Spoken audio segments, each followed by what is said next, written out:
ரிஷப லக்னம் காலபுருஷ தத்துவத்திற்கு 2வது வீடு. ரிஷபம் அப்படின்னா அது ஒரு மாட்டை குறிக்கக்கூடியது, காளை மாட்டை குறிக்கக்கூடியது. அப்போ ரிஷபத்துக்கு அது ஒரு அருமையான ராசி, 12 ராசியில் ஒரு சூப்பரான ராசி. அப்படின்னா ஏன் அப்படின்னு சொன்னால், அங்கே சந்திரன் உச்சமடைகிறார். சந்திரன் உச்சம், அப்போ எழுதிக்கணும் சந்திரன் உச்சம். அப்போ சந்திரன் உச்சமாக இருக்கிறனால சந்திரன்னா அம்மா. அப்போ ரிஷபத்தில் சந்திரன் உச்சங்கும் போது அப்போ தாய் பாசம் மிகுதியவர்கள் அப்படின்னு நாம் சொல்லணும். குழந்தை மனது உள்ளவர்கள் அப்படின்னு நாம் சொல்லணும். ஒரு வாழ்க்கையில் ஒரு எமோஷனலான ஒரு சினிமாவில் ஒரு காட்சி வருது அப்படின்னா, இந்த மாதிரி ராசியில் இருக்கக்கூடியவங்க கொஞ்சம் கண்கலங்கி அழுதுருவாங்க, கண்களில் தண்ணி வந்துடும். அப்புறம் பாருங்கள், உறவுகள் மேலே ரொம்ப பாசமாக இருப்பாங்க. உறவுகள் மேலே ரொம்ப பாசமாக இருப்பாங்க, ரொம்ப பற்றாக இருப்பாங்க. அது இயற்கையாகவே அப்படி வரும், ஜாதகமே வேண்டியதில்லை. இந்த லக்கணத்தை போட்டு இப்போ நம்ம சொல்கிறதெல்லாம் நீங்கள் பலன்கள் இப்போ நம்ம சொல்லும்போது இதையும் சேர்த்து நீங்கள் பலன் சொல்லணும். இதை மாத்திரம் சொன்னாலே போதும், 60% பாஸ் பண்ணிடலாம். அப்போ இயற்கையாகவே ரிஷபத்துக்கு தன்னை அழகாக வச்சுக்கணும். ஏன்னா காலபுருஷத்துக்கு அது 2வது வீடு. 2னா முகம், அப்போ சுக்கிரன்னா நீட்னஸ்ஸு, சுக்கிரன் தான் ஆட்சி வீடு. அப்போ என்ன பண்ணுவாங்க, அங்கே தன்னை எப்போவுமே அழகாக வச்சுக்கணும் அப்படின்னுங்கிற எண்ணம் வரும். 2ஆம் இடம்தான் வாய். அப்போ சுக்கிரன்னா ருசியான உணவு. அப்போ ருசியாக நல்லா சாப்பிடணும்னு நினைப்பாங்க, நல்லா ஜாலியாக இருக்குன்னு நினைப்பாங்க. அவங்களுக்கு பாருங்கள், அந்த வீடு சுக்கிரனுடைய வீட்டில் சந்திரன் உச்சமடைகிறார். அப்போ சுக்கிரன் வீட்டில் சந்திரனா காலபுருஷத்துக்கு 4ஆம் இடம். அப்படிங்கும்போது அந்த ரிஷபத்தில் வீடு, பங்களா, தோட்டம், ஆடு மாடு வளர்ப்பு, பிராணிகள் இதெல்லாம் அவங்க வாழ்க்கைக்குள்ளே வந்து போகும். இந்த பூமியில் இந்த வாழ்க்கையை அவங்க வாழணும்னு நினச்சாலும் அவங்களுக்கு ஒரு சுகாதிபதியாக அவரை வைத்திருப்பார், இறைவன் வச்சிருப்பார். ஏன்னா 4ஆம் வீட்டின் அதிபதி தான் சுகாதிபதி, அவர் போய் உச்சமாகிற வீடு. அப்போ அந்த வீட்டை எப்படி வச்சுருப்பார், கலையாக வச்சுருப்பார், அழகாக வச்சுருப்பார், நீட்டாக இருக்கும், நீட்டாக ட்ரெஸ் பண்ணுவாங்க, நல்லா சாப்பிடுவாங்க, நல்ல வசதி வாய்ப்புகள்லாம் நாளடைவில் வந்துடும். அப்போ 12 ராசியிலேயே சுகபோகத்தை கொடுக்கக்கூடிய சந்திரன் உச்சமாகறனால இவ்வளோ விஷயங்கள் உள்ளே ஒளிந்திருக்கு. அப்போ ரிஷபராசி ரிஷப லக்கணத்திற்கு இதை எடுத்துக்கலாம். அப்போ பாருங்கள், ஒரு ட்ரெஸ்ஸு இருக்குன்னா அது தேய்ச்சிருக்கணும், அதை ரெடியாக இருக்கணும். அப்போ இப்போ இவங்க எங்கேயாவது வெளியூரில் போகிறாங்க அப்படின்னா எல்லாமே பெர்ஃபெக்டாக இருக்கும். ஒரு நல்ல நீட்டாக ட்ரெஸ் பண்ணியிருப்பாங்க, சீப்பு பவுட்ரு, ஒரு ஃபேர் அண்ட் லவ்லி கூட ஒரு பிராண்டட் ஷர்ட்டு தான் போடுவாங்க. இவங்க அதெல்லாம் இவங்கள்கிட்ட இருக்கணும். ஏன் அப்படின்னா, எங்கேயாவது ஊருக்கோ இல்லை வெளியிலையோ போகிறாங்கன்னா எக்ஸ்ட்ரா 2 ஷர்ட்டு பேக்கில் எடுத்து வச்சுக்குவாங்க. பேக்கை பார்த்தீங்கனாலே நல்லா ஹைடெக்காக இருக்கும். அதே போல் இவங்க விரைந்த பயணத்தை முடிக்கிறது, இவ்வளோ ஃப்ளைட்டில் போயிட்டு இறங்குறது அப்படின்னா, பெங்களூருக்கு ரொம்ப தூரம்னா எல்லாமே இவங்கள்ட்ட ஸ்பீடு வேணும், எல்லாமே ஸ்பீடாக தான் இருக்கணும். 12ஆம் இடம் பயணத்தை குறிக்கும். இப்போ செவ்வாயினுடைய வீடு பின்னால் இருக்குது. அப்போ நல்லா கவனிங்க, இந்த ரிஷபம் அடுத்த வீடாகிய புதனுக்கும் இந்த பின்னால் வீடாக இருக்கக்கூடிய செவ்வாய்க்கும் ஒரு பகையை கொடுக்காமல் போகாது. இவங்க குடியிருக்கிற வீட்டுக்கு இந்த பக்கம் அந்த பக்கம் எப்படியாவது ஒரு எதிரி வந்துடுவான். இந்த 2 இல்லைன்னா 2 பேர் எதிரி இருப்பான். அவனை இணைச்சி வைக்கிற வேலையை, மத்தியஸ்தம் பார்க்குற வேலையை இவர் பார்த்துக்கிட்டு இருப்பார். புரியுதுங்களா? அதே போல் விரைந்த பயணம் தான் பிடிக்கும். ஒரு ஃப்ளைட்டில் போய் இறங்கலாம். யார் சென்னைக்கு 7 மணி நேரம் போகிறது, பெங்களூருக்கு 7 மணி நேரம் போகிறது அப்படிங்கிறதெல்லாம் இருக்கும். அதே போல் இவங்க ரசித்து தான் வாழ்க்கை வாழ்வாங்க. பெரும்பாலும் மலைப்பகுதிகள், மழை பெய்கிற இடம், இல்லைன்னா ஒரு ஹில்ஸு, ஒரு ஆறு, ஒரு ஓடை அப்படிங்கிற இடங்களில் இவங்களுக்கு இயற்கையாகவே அமையும். விதவிதமான உணவுகளை ரசித்து, நல்ல ஸ்வீட் பிரியர்கள் ரசித்து சாப்பிடுவாங்க. ஆமாம், அதே போல் உணவு பிரியர்கள், ஐஸ்கிரீம் பிரியர்கள், இதெல்லாம் ரிஷபம். அதனோட சிம்பிள் பார்த்திங்கன்னா மாடு, காளை மாடு வரும்போது கோபம் வந்தால் தாங்காது. அப்போ ரிஷபராசிக்காரங்களுக்கு கோபம் வரும். ஏன் கோபம் வருது அப்படின்னா, அந்த 2வது வீட்டில் சூரியனுடைய நட்சத்திரம் இருக்குது, செவ்வாயினுடைய நட்சத்திரமும் இருக்கு இல்லையா? அப்போ கோபம் வருமா வராதா? வரும். சரி, அப்போ பார்த்துங்க, இப்போ இவங்களுக்கு ரிஷபத்துக்கு வந்து கோபம் வந்தால் தாங்காதுன்னு சொல்லிட்டு உழைச்சிக்கிட்டே இருக்கணும். காளமாடு சும்மா இருக்குமா? அப்போ உழைச்சி அது உழைப்புக்கு பிறகு ஒரு காலத்தில் சுகமாக போய் உட்காந்துருக்கும். அப்போ ரிஷபம்னு சொன்னால் ஒரு பொதிமாடு, இவங்க குடும்ப சுமையை நிறைய ஏற்றி விட்ருவாங்க, குடும்ப சுமைத்தையே சுமப்பாங்க அப்படின்னு சொல்லும். அப்போ குடும்ப பாரத்தை சுமக்கிறது ரிஷபம். அது காலச்சக்கரத்துக்கு 2வது வீடு. அப்போ ராசிநாதனும் 6குடையவனும் ஒருவன் தான். யார்? ரிஷபத்துக்குரிய சுக்கிரனும் 6ஆம் வீட்டுக்குரிய அந்த துலாம் வீட்டுக்கு அதிபரும் 2 பேரும் ஒருவராக வரனால இவங்களுக்கு எதிரி வெளியில் இருந்தெல்லாம் வர வேண்டியதில்லை. என்னமோ இவங்களே இவங்களுக்கு எதிரி ஆயிடுவாங்க. இவங்க பேசியே உறவை கெடுத்துக்குவாங்க.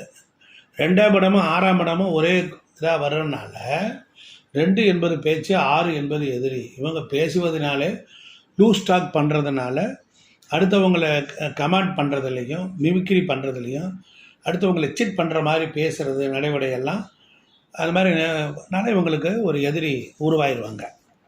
ஆமாம், பேசியே உறவை கெடுத்துக்குவாங்க. உணவு சாப்பிட்டு உடம்பை கெடுத்துக்குவாங்க.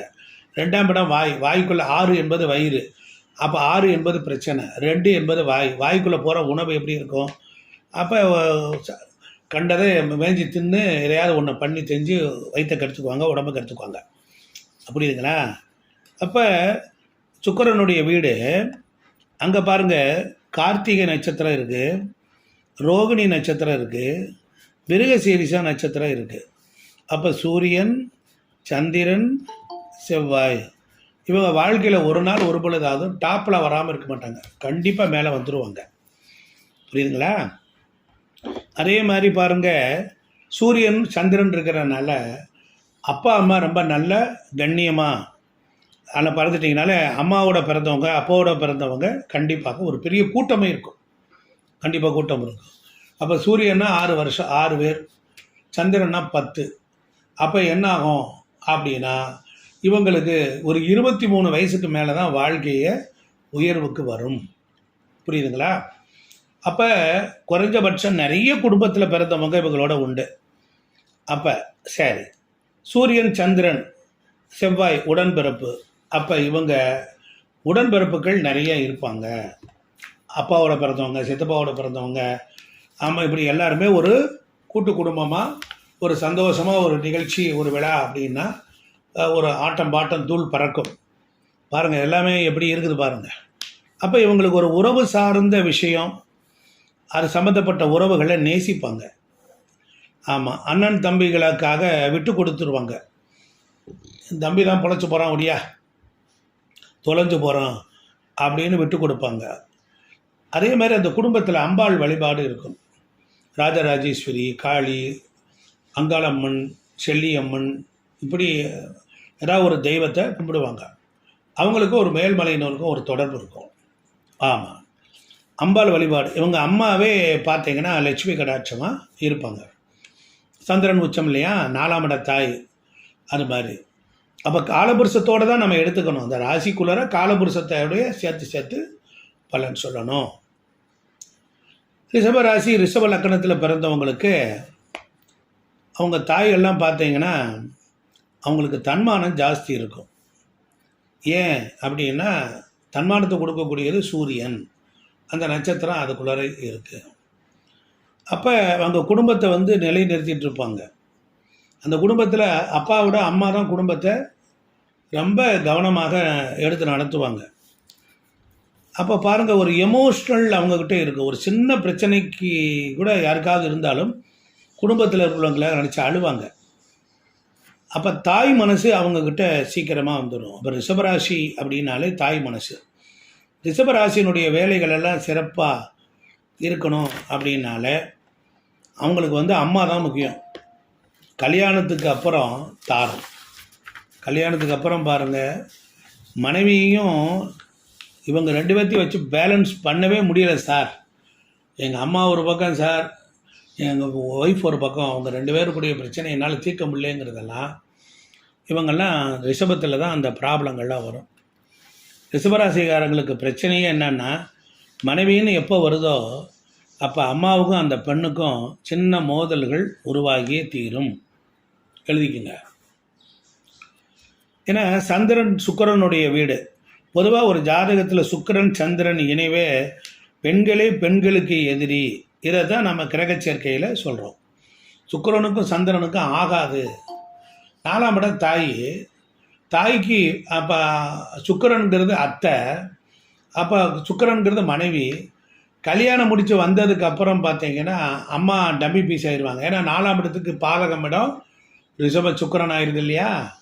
அதனால் ரிஷபராசிக்காரனுக்கும் கடகராசிக்காரனுக்கும் கல்யாணம் முடிஞ்சதுக்கப்புறம் பார்த்தீங்கன்னா அவங்க அம்மாவே சத்துருவா, பொண்டாட்டிக்கு சத்துருவாயிருவாங்க. அதுதான் மாமனார் மாமியாருடைய பஞ்சாயத்து எல்லாம் உருவான இடமே இங்கே தான் உருவாயிருக்கு. என்ன செல்வி அம்மா, கரெக்டா?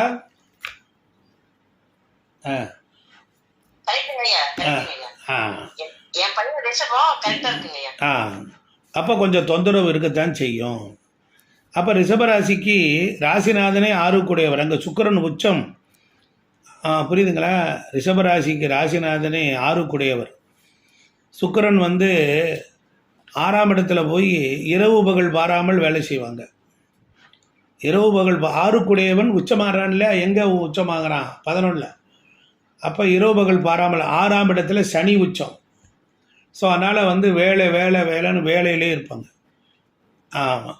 அப்போ பாருங்கள், சொந்த ஊரை விட்டு வெளியூரோ வெளிநாடோ வெளி மாநிலமோ அல்லது ஒரு 25 கிலோமீட்டரோ தள்ளி தான் இருப்பாங்க. ரிஷபராசியில் பிறந்தவங்களுடைய வளர்ச்சி பார்த்திங்கன்னா ரொம்ப சிறப்பாக இருக்கும். இவங்க சொத்துக்கள் வாங்கினாங்கன்னா அதில் ஒரு வில்லங்க ஒரு பிரச்சனை இல்லாமல் வாழவே முடியாது. எழுதிக்கங்க. ரிஷபராசிக்காரங்க ஒரு சொத்து வாங்கினால் ஒரு வில்லங்கம் ஒரு பிரச்சனை இல்லாமல் வாழவே முடியாது. அப்போ சொத்துக்களில் ஒரு மன நிம்மதி குறையும். சொத்துக்களினால் மன நிம்மதியை இழந்து தான் இவங்க வாழ முடியும். தாயாருடைய சுகம் கெடும் கண்டிப்பாக. அப்போ ரிஷபராசிக்காரங்களுக்கு பார்த்தீங்கன்னா அப்போ போராடாத வாழ்வே இருக்காது.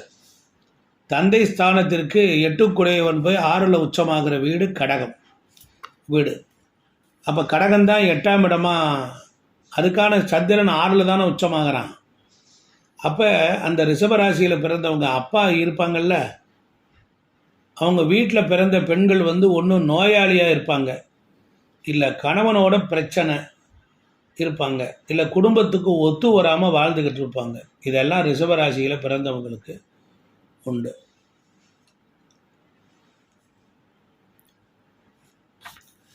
அப்போ பாருங்கள், ரிஷபராசியில் பிறந்தவங்களுக்கு காலபுருஷத்துக்கு அது 2ஆம் இடம். 2ஆம் இடங்கிறது பணம், பணபரஸ்தானம்னு சொல்கிறது 2, 5, 8, 11. ரிஷபராசியில் பிறந்தவங்களுக்கு பணம் தான் பிரதானமான ஒரு குறிக்கோள். கையில் காசு இல்லைன்னு வச்சுக்கோங்க, வீடு 2ஆயிடும், நிம்மதியே இருக்க முடியாது. ஏன்னா காலச்சக்கரத்துக்கு 2ஆவது வீடு. இவங்க பேச்சு கட் அண்ட் டேட்டாக இருக்கும், பெர்ஃபெக்ஷனாக இருக்கும். கண் பிரச்சனை உடையவர்கள். ஒரு நாளாவது இவங்களுக்கு பொருளாதாரத்தை இழந்து தான் வாழ்க்கையில் மேலே வருவாங்க. ஒரு நாளாவது பொருளாதாரத்தை இழந்து தான் மேலே வருவாங்க. ரிஷபராசிக்காரர்கள் லக்னக்காரர்களுக்கு சுக்கிரன் போய் நீச்சமாகிற வீடு எது? காலபுருஷத்துக்கு 6ஆவது வீடு. காலபுருஷத்துக்கு 6ஆவது வீடு. அப்போ 6ஆவது வீடு காலபுருஷத்துக்கு 6ஆவது வீடு. அப்போ 6ஆவது வீடுனா நீச்சமாகிற இடம்னா பணத்தை இழந்தவங்க, பணத்தை எங்கேயாவது கொடுத்து ஏமாந்தவங்க, இல்லை தொழில் செய்கிறேன்னு சொல்லி பணத்தை எப்படியாவது கொடுத்து ஏமாறணும், இழக்கணும் அப்படிங்கிறது இவங்கனால இது இருக்கும். ஆனால் இழந்ததை மீட்டுருவாங்க. ஒரு காலகட்டத்தில் கண்டிப்பாக இழந்ததை மீட்டுருவாங்க. ஏன்னா ரிஷபராசிக்கான கிரகம் யாருன்னா சுக்கிரன். அந்த ராசிக்கு 11 போய் உச்சம் அடைவார். அப்போ 45 வயசுக்கு மேலே தான் இவங்களுக்கு வளர்ச்சி. ரிஷபராசிக்காரங்களுக்கு 45 வயசுக்கு மேலே தான் வளர்ச்சி. 45 வருஷத்துக்கு மேலே ஒரு நல்ல டெவலப்மெண்ட். அப்போ தான் சொல்லுவேன், பரவாயில்ல சார், இப்போ கொஞ்சம் நல்லா இருக்கிற மாதிரி இருக்கேன் அப்படிங்கிறது ரிஷபராசிக்கு அந்த கிரகம் கொடுக்கும். கிரகமே கொடுத்துரும், இயற்கையிலே கொடுத்துரும். அப்போ இவங்களுக்கு பாருங்கள், மூத்த சகோதரி இருந்தால் இல்லை அத்தை உறவு இருந்தால் கொஞ்ச காலம் கசப்பு, சரியில்லாமல் வாழ்வாங்க, நிம்மதி இல்லாத வாழ்க்கை வாழ்வாங்க. அப்போ ரிஷபராசியில் பிறந்தவங்களுக்கு அத்தை, மூத்த சகோதரி வகையில் பிறந்தவங்களுக்கு அந்த சிரமம் இல்லாமல் இருக்காது. அப்புறம் பாருங்கள், ரிஷபராசியில் பிறந்தவங்களுக்கு அப்பா வழியில் அப்பா வழியில் கொஞ்சம் பெண்கள் அதிகமாக இருப்பாங்க. ரிஷபராசிக்கு 9ஆம் இடம் எது? தகப்பன் மகரம். பெண்கள் எப்படி இருப்பாங்க? அப்போ சுக்கிரன் போய் உச்சம் அடைகிறார். அப்பாவுக்கு சகோதர ஸ்தானத்தில் ஒரு கிரகம் உச்சம் அடையுது. ஆமாம். அப்போ அது மட்டும் இல்லாமல் இது 90% பொருந்தி வரும். ரிஷபராசிக்காரங்களுக்கு 2க்கும் 5க்கும் உடையவர் தான் புதன். 2க்கும் 5க்கும் உடையவர் தான் புதன். இப்போ 2 வருமானம் பண்ணுறது, ஏன்னா புதன்னா ரெட்டை ஜெமினி, 2 வருமானம் பண்ணுறது, 2 தொழில் செய்கிறது, ஒரு தொழிலில் வர்ற வருமானம் பத்தலை, இன்னொரு தொழில் நான் செய்யணும்னு நினைக்கிறேன் அப்படின்னு இவங்களுடைய மைண்டில் ஒரு ஆர்வமாகவே இருக்கும். அப்படிலாம் இல்லாமல் இவங்க வாழவே மாட்டாங்க. ஏன்னா 2க்கும் 5க்கும் ஒருவரே தானே வர்றாரு புதன். அப்போ 2ஆம் இடம் என்பது காலபுருஷத்துக்கு 3, 5 என்பது ரிஷபத்துக்கு 5 என்பது காலபுருஷத்துக்கு 6. அப்படி இருக்கும்போது இவங்க பாருங்க, இந்த புதன்னா ஒரு நேர்மை இருக்கும், ஒரு பேச்சில் நேர்மை இருக்கும், சொன்ன சொல்ல காப்பாற்றுவாங்க, மற்றவங்களுக்கு கொடுத்து உதவ வேண்டும் என்ற எண்ணமெல்லாம் இவங்கள்ட்ட வந்துடும், உதவி செய்யணும். அதுபோல் காசு பணத்தை யார்ட்டையாவது கைமாற்று வாங்கினாங்க, கடன் வாங்கினாங்கன்னா திருப்பி கரெக்டாக கொடுத்துருவாங்க. ஏன்னா ரிஷபம் 2, 5 கூடையவர், 2, 5 கூடையவர்கள். 2ஆம் இடம் வருமானம், 5ஆம் இடம் அதிர்ஷ்டம். அப்போ ஒரு வருமானம், அதிர்ஷ்டம், புண்ணியம் இவங்க லைஃப்பில் எந்த ஸ்டேஜில் இருக்கிறாங்களோ அதுக்கான ஒரு தொகையை அது வந்துக்கிட்டே இருக்கும். 3ஆம் இடம் என்பது அந்த மாதிரி வரும். இப்போ நீங்கள் கோடீஸ்வரனாக இருக்கீங்க, இல்லைன்னா அன்றாடங்காட்சியாக இருக்கீங்க, இல்லைன்னா மிடில் கிளாஸ் பீப்புளாக இருக்கீங்க, ஆனால் உங்களுக்குள்ளே பைசா வந்துக்கிட்டே இருக்கும், வந்துக்கிட்டே இருக்கும். நல்லா கவனிங்க, உபய ராசியில் ஒரு கிரகம் இருந்தால் உபய ராசிக்காரங்கிட்ட காசு பணம் கொடுத்தா திருப்பி வந்துடும். உபயம் எல்லாருக்கும் கொடுக்கவும் செய்யும், வாங்கவும் செய்யும். அப்போ ஒரு வீட்டில் ரிஷபராசி இருக்குதுனாலே கண்டிப்பாக பொருளாதாரம் தேவைக்கு வந்துக்கிட்டு தான் இருக்கும், வராமல் போகாது. இதை உறுதியாக நாம் சொல்லலாம். இப்போ 2க்கும் 5க்கும் வீட்டுக்கு அதிபதி பாருங்கள், சிலரெல்லாம் வேலைக்கு போயிட்டு படிப்பாங்க. 5 என்பது ஆராய்ச்சி கல்வி, 2 ஆரம்ப கல்வி, 4 என்பது உயர்கல்வி, 5 ஆராய்ச்சி கல்வி. பிஹெச்டி பண்ணேன்னா 9. அப்போ 2, 5 அப்படின்னா 2 வேலைக்கு, ஏன்னா காலபுருஷத்துக்கு 6ஆம் இடம், இது 5ஆயிருது. 6 என்பது வேலை, 5 என்பது கல்வி. அப்போ வேலைக்கு போயிட்டு படிப்பாங்க. சிலருக்கு படித்து முடித்த உடனே வேலை கிடைக்கும். சிலருக்கு இந்த 2ஆம் இடங்கிறது குடும்பம், 2 என்பது குடும்பம். அப்போ குடும்பம் அமைஞ்சதுக்கப்புறம் புகழ் அடைகிறது, அப்புறமேல் தான் குழந்தை பிறக்குது. சில பேருக்கு 5ஆம் இடம் என்பது குழந்தை பிறந்ததுக்கப்புறம் டாப்பில் வந்தேன் சார் அப்படின்னு சொல்கிறது. அதனால் அந்த காலத்தில் சொல்லுவாங்க, வேலை இல்லைங்கிற ஒரு கல்யாணத்தை பண்ணி வச்சா இவனுக்கு ஒரு பொறுப்பு வந்துடும் அப்படிம்பாங்க. அதே மாதிரி தான் இப்போ ரிஷபராசிக்காரங்களுக்கு ஒரு கல்யாணம் பண்ணி வச்சாச்சுன்னா அவங்க வருமானம் உயர்ந்துடும். ஆமாம். அப்புறம் 5ஆம் இடமே இவங்களுக்கு 6ஆம் இடமாக வருது. 5ஆம் இடமே இவங்களுக்கு 6ஆம் இடமாக வருது. 5ஆம் இடம் என்பது பூர்வீகம். 5ஆம் இடம் என்பது பூர்வீகம். 6 என்பது வில்லங்கம். அங்கே 5ஆம் வீட்டில் அங்கே என்ன நட்சத்திரம் இருக்குது? உத்தர நட்சத்திரம் இருக்குது. அதுக்கப்புறம் ஹஸ்தம் இருக்குது, உத்தரம் இருக்குது, ஹஸ்தம் இருக்குது, அப்புறம் சித்திரை இருக்குது.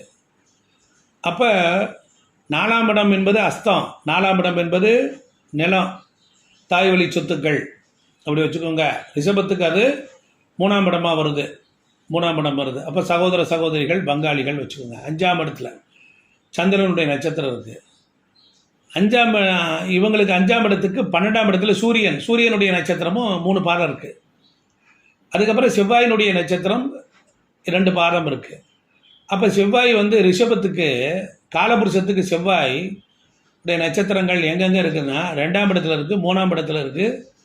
அதுக்கப்புறம் இவங்களுக்கு 5ஆம் இடத்துல இருக்குது. நல்லா பார்த்துக்குங்க. அப்போ இவங்களுக்கு இந்த செவ்வாய் ஒரு வகையில் பாருங்கள் விரையாதிபதி ஆகிறார். அவர் போய் 5ஆம் இடத்துல போய் இருக்கிறார். அவர் போய் 7ஆம் இடத்துல இருக்கிறார். இப்போ 7ஆம் இடம் என்பது அப்போ இவங்களுக்கு ரிஷபத்துக்கு எடுத்துக்கொண்டால் ஸ்திரலக்கணத்திற்கு 3, 8 கூடியவன் மாரகாதிபதி. அப்புறம் உங்களுக்கு 9ஆம் இடம் 9ஆம் இடம் பாரகாதிபதி. அப்போ ரிஷபத்துக்கு வந்து 9ஆம் இடம் எது வருது? சனி வந்துடுவார். அப்போ சனி வரும் பொழுது அங்கே ரிஷபத்துக்கு 6ஆம் வீட்டில் அவர் உச்சம் அடைகிறார், 6ஆம் இடத்துல. அப்போ இயற்கை 6வும் இவங்களுடைய காலபுருஷ 6ஆம் இடமும் எல்லாம் பார்க்கிற பொழுது பூர்வீகத்தில் ஒரு வம்பு வழக்கு வில்லங்கம் சொத்துக்கள் வராத ரிஷபமே இருக்கார். இவங்க சொத்து வாங்கினாலும் நட பிரச்சனை, இட பிரச்சனை, பாத பிரச்சனை, அக்கம் பக்கம் உள்ளவே பிரச்சனை இல்லாத ரிஷபமே இருக்காது. நோட் பண்ணிக்கோங்க. பூர்வீகத்தால் எந்த பிரயோஜனம் இல்லை, பூர்வீகத்தில் சிறப்பாக இருக்காது. 5 குடையவனே காலச்சக்கரத்துக்கு 6 குடையவன். அப்போ குழந்தைகளால் ஒரு மன வருத்தம், குழந்தைகளுக்கு ஹெல்த் இஷ்யூஸ், குழந்தை பிறந்து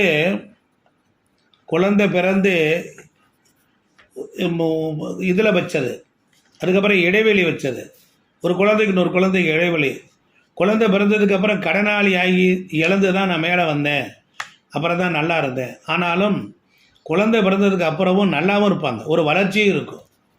தாய் மாமனால் பிரயோஜனமே கிடையாது, தாய் மாமனால் பிரயோஜனம் இல்லை. தாய் மாமன் மேலே உயிராக இருப்பாங்க. தாய் மாமன் இருந்தால் திடீர்னு ஒரு நாள் எதிரியாக மாறிடுவார், அவருக்கு ஹெல்த்து பாதிக்கும். நல்லா வாழ்ந்து கெட்டு போனவங்கள்லாம் ரிஷபராசி தாய் மாமன் தான்.